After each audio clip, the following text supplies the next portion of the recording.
Hello guys, for the long flight, at last we're here in LA Airport. The day in my life here in America. Medyo natagalan nga kami paglabas ng custom at natapos din at nandito na kami sa labas nagtatanong kung anong gate ang papuntang Mexico. At nagsabi sa third floor, pagdating sa third floor, hindi pala doon, kailangan namin sumakay ng bus papuntang Terminal 1.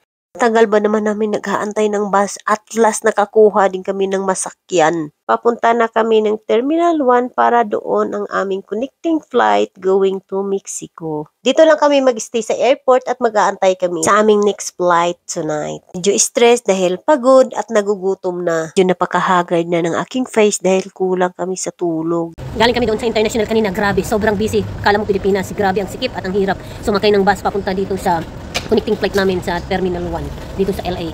At gutom na gutom kami kasi alam niyo na walang kanin. Tapos yung pagkain namin sa airplane hindi ko kinain kasi nagsawa na ako sa kakain ng bread. Pero kung alam ko pa lang hindi ko tinapon yung pagkain ko kasi pagdating dito sa Terminal 1, grabe wala. Ito lang nakakainin namin. Tapos tubig.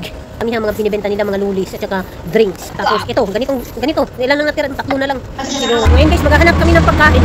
Kasi mamaya pa naman yung flight namin. Wala kaming kakainin hanggang 10. Dahil ito. Pansin ko lang sa bawat terminal dito sa LA, yung mga arrival area, wala talagang nagtitinda ng pagkain. Nakikita ko lang may nagtitinda ng chichirya, tubig, at saka mga lulis, mga candy. Buti na lang may nakapagsabi sa amin na kailangan namin pumunta sa Terminal 3, kaya balik ulit kami, naglalakad kami ng napakatagal para lang makabili ng pagkain at may nakita ako na kumakain at nagtatanong ako, saan nyo nabili yan? Kaya ayun, tinuturo nila sa amin at may nakita ako 2 kainan lang at buti yung isa nagtitinda ng kanin at saka ulam. Sabi ko sa sarili ko, kahit mahal yan, bibilhin ko, makakain lang kami. Thanks God, naibsan talaga yung gutom namin. Layo pa nilalakaran namin kasi Terminal 1 yung pupuntahan pa namin. Tapos Terminal 3B kami. Galing, pinunta namin. Nilakad, papunta, pabalik. Ay, thanks God. Ayun o.